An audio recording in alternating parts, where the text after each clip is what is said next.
sedekah ni, dia boleh menghapuskan segala kesalahan-kesalahan kita, dosa-dosa kita, sebagaimana air memadamkan api. Ya, air boleh memadamkan api, begitulah sedekah ni, dia boleh menghapuskan dosa-dosa kita. Jadi dalam banyak-banyak amalan, tapi semua amalan boleh menggugurkan dosa.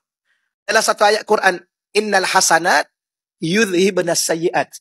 Innal hasanat, segala kebaikan-kebaikan yang kita buat, dalam masa yang sama bukan sekadar kita dapat pahala, dia juga menghapuskan dosa-dosa. Dia buat jahat, dia buat dosa, dahlah tak bertaubat, dahlah tak beristighfar, dia tak buat baik, dia bersambung-sambung jahat dia. Bila mana dah tak ada apa-apa yang boleh menghapuskan dosa tadi, ketika itulah ibtalahullah bil huzni, maka Allah akan mengujinya dengan kesedihan untuk menghapuskan dosa-dosa tersebut daripadanya.